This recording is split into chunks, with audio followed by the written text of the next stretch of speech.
In these winter months, I do love turning off the heating to record these.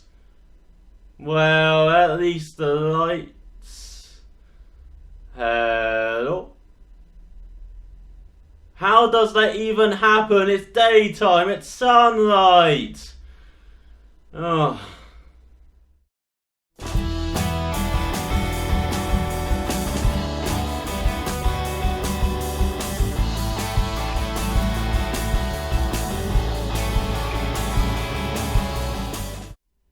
Hey, I'm ElusiveKev, Mr. Cohen. Welcome to Power Oversteer, the first of the 2016 season. Always good to be back, and hopefully you see more of this show on this channel this year as compared to the previous couple of years, where it was mainly just an IndyCar series preview and review show. But as I said in my comeback vlog, I wanted to be a bit more diverse in the series I cover on this show this year, and that is beginning with this first episode. As the 2016 WRC season begins this week on the icy tarmac and hopefully snow of the Monte Carlo rally, the jewel in the crown of the WRC Canada, which is expanded to 14 rallies this year with the China rally added, and not everyone was very happy with the Canada being expanded, but I believe that's still a very manageable size for the WRC. Hopefully, in future years the Canada doesn't expand too much, like we have famously seen with F1, where it's a bit out of control now with over 20 races on that Canada.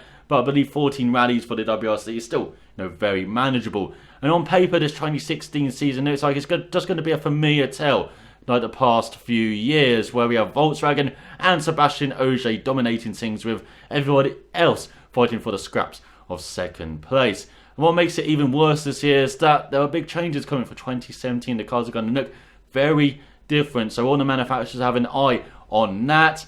And so for this year, we're going to mostly see 2015 cars with slight modifications, apart from Hyundai, who have a new i20 just solely for this year. So hopefully they can upset the script and challenge Volkswagen and Ogier at the top.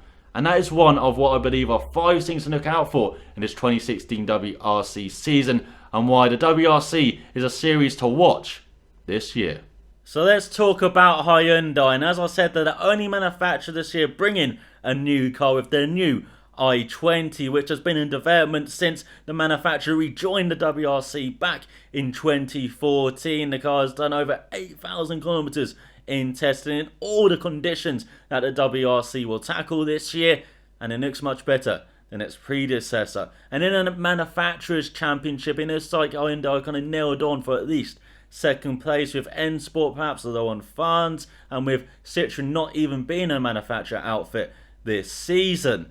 And so for every rally fan, I think we're all hoping that Hyundai can bring the fight to Volkswagen this year, with the German giants having a modified 2015 car. But of course that car dominated the WRC last season. And on the driver front, Volkswagen still have their formidable lineup of Sebastian Ogier, the reigning champion, Jari Matti Latvia, the experienced Finn, and Andreas Mikkelsen, the quick, hotshot young Norwegian. And that team is going to be settled for the whole year, as in the past seasons you have the senior guys in Ogier and Latvia on the main team, and Mikkelsen in the B team. While at Hyundai they have no such setup. They've got a bit of a situation going on heading into the season, as for each round of the WRC only 2 drivers can score manufacturer points, and Hyundai have 3 very able drivers in Thierry Neuville, the 2013 WRC runner-up, in Danny Sorda, the experienced Spaniard who's perhaps best known as being Sebastian Loeb's teammate during the Frenchman's dominant years, and Hayden Paddon, the young Kiwi who came on really strong last year. And before the season even begins, each manufacturer has to nominate 1 driver who will kind of be their main manufacturer point scorer, and will have to run at least 10 rallies in the main team. Well, on paper for Hyundai, you would expect that guy to be Thierry Neuville. The young Belgian's been with the team since they re-entered the sport in 2014, has set the team's only win since they've re-entered the sport at Rally Germany in 2014. And he's perhaps got the best upside of all the drivers. But last year he was kind of missing in action on occasion, and there were even rumours of his seat being under threat for this year, with Chris Meek perhaps being in the frame to take it, but in the end, Neuville is still with the team. While Danny Sordo is kind of the experienced guy, he's been in the WRC for about a decade now, has driven with a number of manufacturers such as Mini, such as Citroen, and now Hyundai. He's won a rally in Germany in 2013. You know, he's very consistent, and in the end, Hyundai went for Sordo over Neuville, even though I don't think Sordo quite has the upside of Neuville. And so that's a bit of a shock. That's a real surprise. And it just raises loads of question marks about where Neuville is headed for 2017. Is he sticking with Hyundai? Is he perhaps looking at going back to Citroen or M Sport? Maybe even stepping up to Volkswagen, with rumours of Yamati Latfia perhaps heading to Toyota. Could Neuville even be the guy that Toyota headhunts for their program beginning next year? So, you know, lots of question marks about this decision done by Hyundai, and there's lots of pressure on Neuville to perform this year, keep it up over a whole season. As I said last year, at times his form just dipped, you know, and he was just missing in action on a couple of rallies. So it'll be interesting to see how he performs this year. And the same with Sordo, having the pressure of being the number one guy this year, nominated by Hyundai, and perhaps even fighting for his seat for next year as well. As I said, Hyundai have a very quick young guy in Hayden Paddon, the young Kiwi, the 2011 PWRC champion, multiple New Zealand rally champion as well. And last year he performed even better than I think even Hyundai expected, and he was rewarded with a 3-year deal last year, which is a very long deal in the WRC. Normally it's from year to year you see contracts, but a 3-year deal, he's their guy for the future, it looks like. And they also have another young guy, Hyundai, in Kevin Abring, great first name, the young Dutchman who was with Peugeot in 2014 before Hyundai snapped him up last year. He did a few rallies last year, he's going to do a few rallies this year, hopefully to impress the team, maybe do more rallies in 2017 as well. So you've got a couple of young quick guys there at Hyundai, and a couple of more senior guys there who've got big pressure on their shoulders heading into this season. It's going to be very interesting to see how this situation is managed by Hyundai, as they said they're going to rotate their drivers on a rally by rally basis based on their strengths, such as Sordo's more of the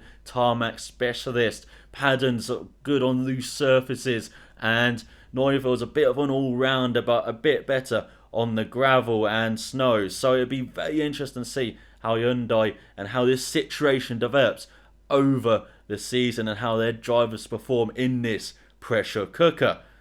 But let's look at Hyundai's rivals from last year, who won't be their rivals this year though. Well, not in the Manufacturers' Championship at least, as last season Citroen beat Hyundai to second place in the championship by just 6 points in the end.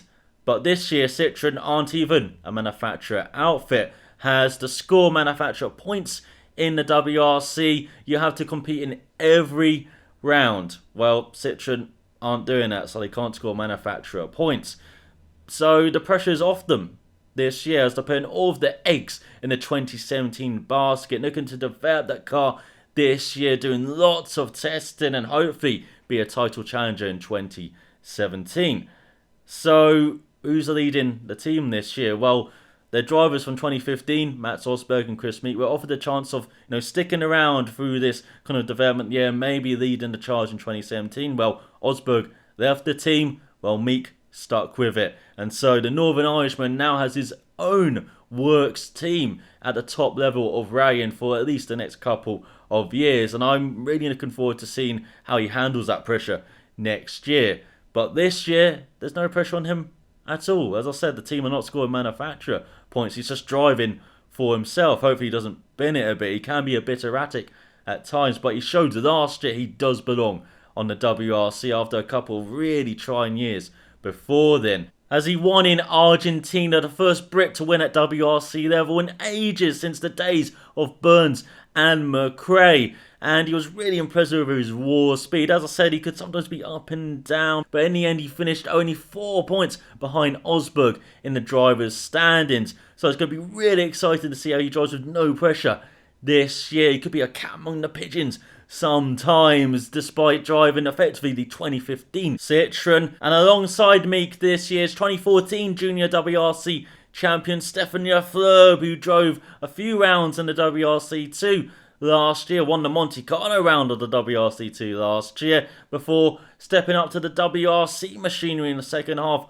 of the year for a few rallies, scored points in Germany and in Britain, but had some growing pains in WRC machinery. Didn't quite perform as we kind of expected. Had really high hopes heading into last year, Lefebvre, after winning that Junior WRC crown. And so heading into this year with perhaps less pressure on his shoulders, hope he can drive a bit more freely and just grow into being a WRC driver this year. Or is there less pressure on him? Has Citroen have another quick young guy, not Khalid Al-Qasemi, but Craig Bryan, the Irishman, who I have been a big fan of for a number of years. He was the WRC Academy champion in 2011, the precursor to Junior WRC, the SWRC champion in 2012, the precursor to WRC2, but in the past couple of seasons he's been driving in the European Rally Championship with Peugeot, was runner-up in that championship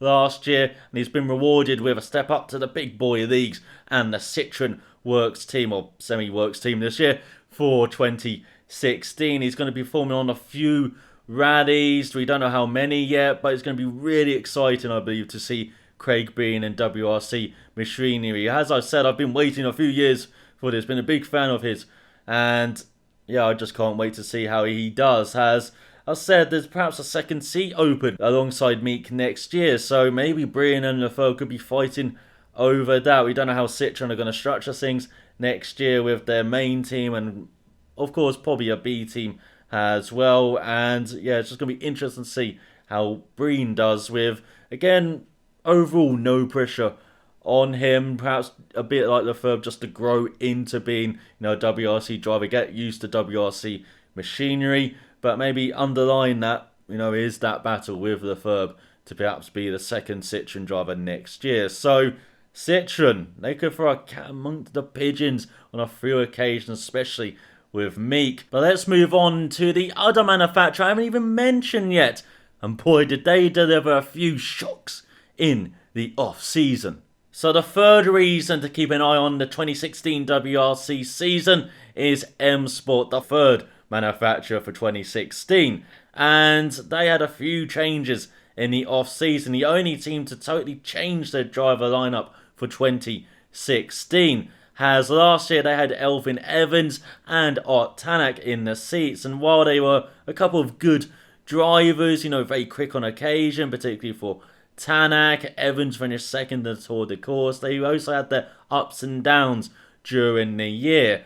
And unfortunately for Evans, he got demoted in the M Sport hierarchy. He's now doing WRC2, more about that later. And Art Tanak got moved to the DMAC team, which he drove for in 2014. So M Sport have a totally new driver lineup, and they have an experienced guy, a returning guy to their team in Matt Osberg. As I said before, he left Citroen after they kind of withdrew their manufacturer support for this year. So he's been with the team before. He's won a rally with the team back in 2012 at Portugal, and he's a very consistent guy, a bit in the Danny Sordo mould. As I said, he was very close with Chris Meek last year, but he's not very spectacular. He doesn't really grab the eye, and he's been a bit in the shadow now of his old rival Andreas Mikkelsen, who's with Volkswagen, and he's got a new co-driver this year, actually Mikkelsen's old co-driver, so it'd be interesting to see how that partnership develops this year. But we know what to expect from Osberg. He's a very solid driver. He's finished in the top 6 of the driver's standings in the past 5 years. So Osberg is going to bring experience to the team, very good for the team, as I said, after last year with a couple of less experienced guys.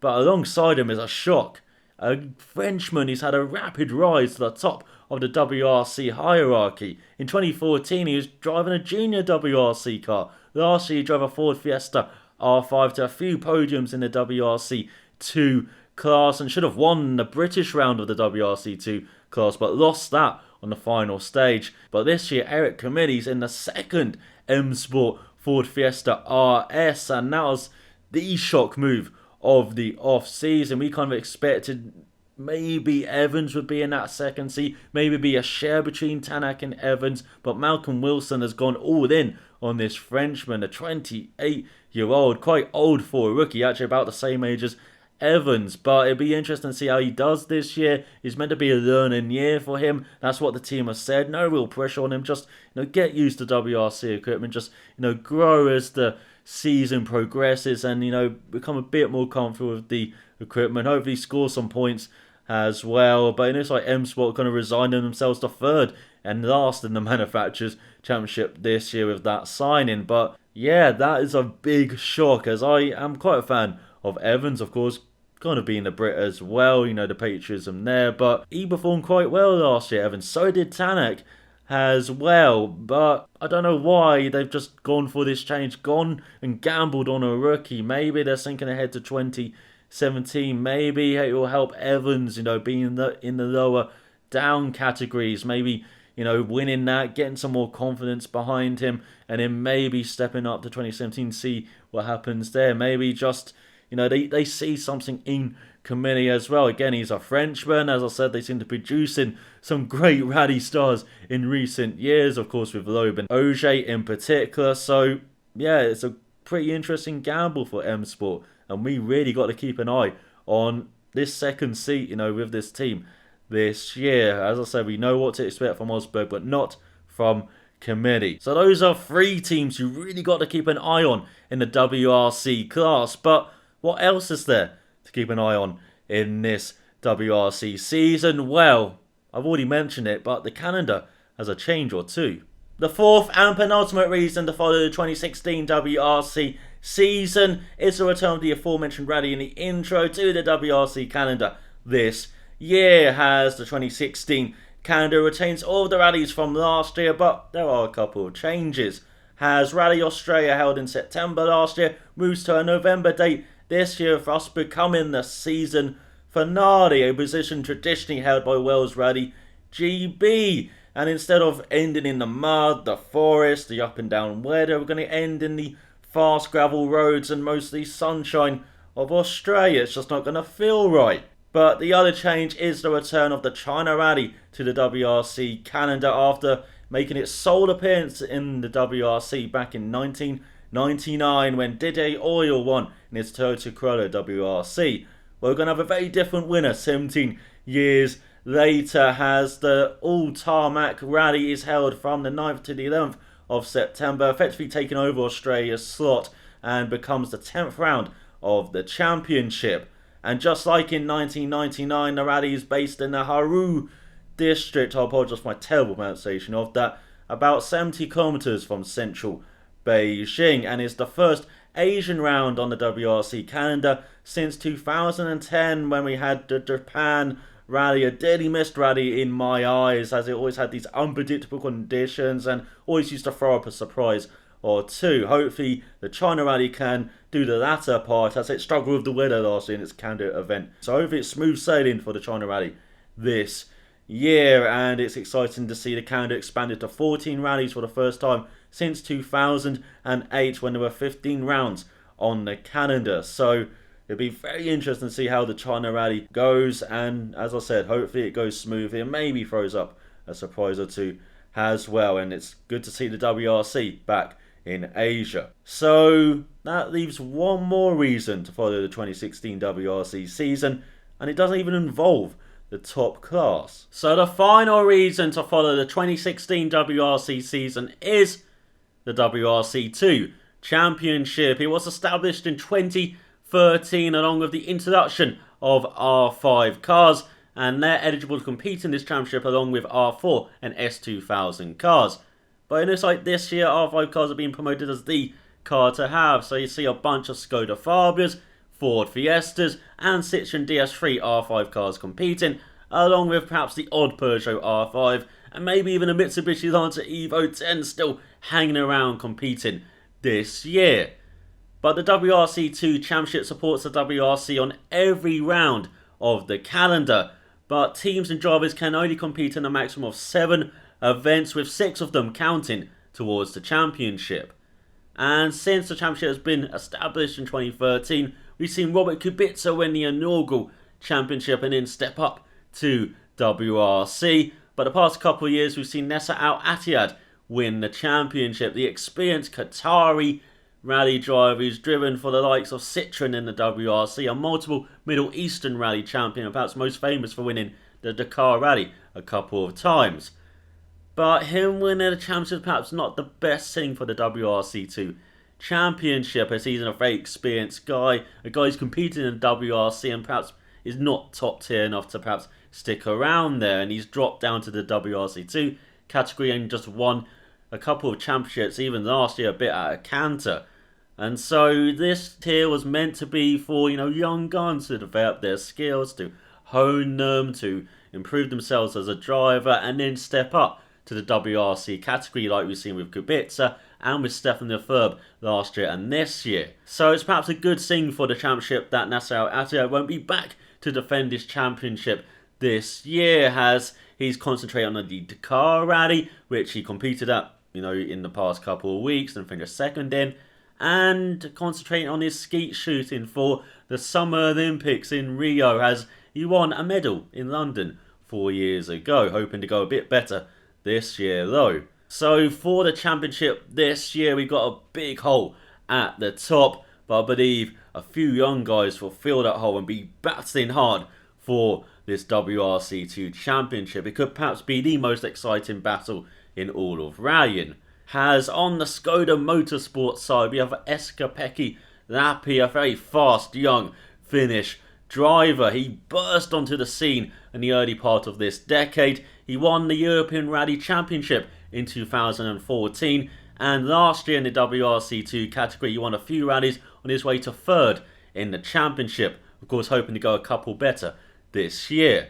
And alongside him at Skoda Motorsport, he has Pontus Tilleman, the young Swedish driver who actually has the former co-driver now of Matt Osberg alongside him this year, Jonas Andersson. And Tilleman won the Junior WRC category in 2013, actually went to the World Rallycross Championship in 2014 before stepping back to rallying full-time last year when he was signed by Skoda. Won in Spain last year in the WRC2 category on his way to fourth in the championship last year, hoping to go 3 better this year, and he's going to be battling his teammate hard this year, no doubt. Also, Skoda have an experienced guy in their stable in Jan Kopecky, a multiple champion all over the world in the Czech Republic, in the Asia Pacific Rally Championship, in the European Rally Championship as well, and was very quick in the IRC Championship, the old Intercontinental Rally Challenge.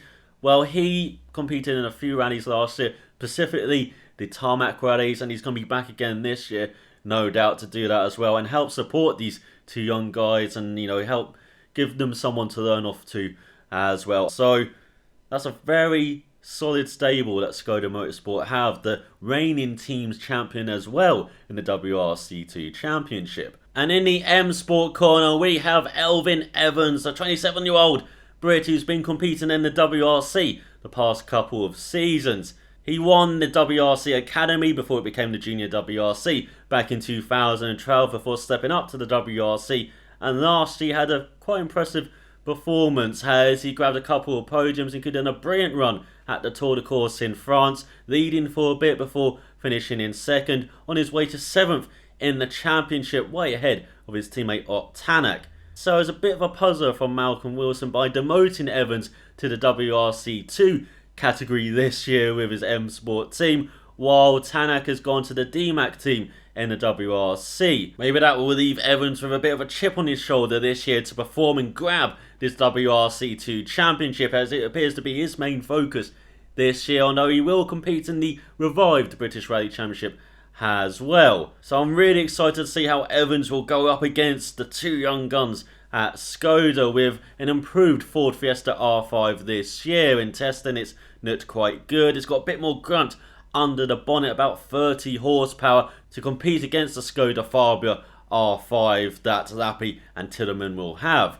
But going against Evans is that he doesn't have a strong supporting cast at M Sport, with only the Norwegian By Nielsen confirmed for Sweden, although he's known as a snow specialist, so we don't know how many rounds of the championship he will do this year. We don't know if anybody else will be coming into the M Sport fold in the WRC2 campaign this year. So Evans could be very much a lone wolf. And I believe those three will be fighting hard for the championship this year. And as I said, perhaps a good break from the older guys competing for the championship the past couple of seasons, having a young WRC2 champion who can get promoted to the WRC, or in Evans' case, put his hand on the table and say, hey, I do deserve a return to the WRC in 2017. So who else is there to look out for in the WRC2 Championship this year? Well, there's Quentin Gilbert, a young, fast Frenchman. We've heard plenty of those in the past few years.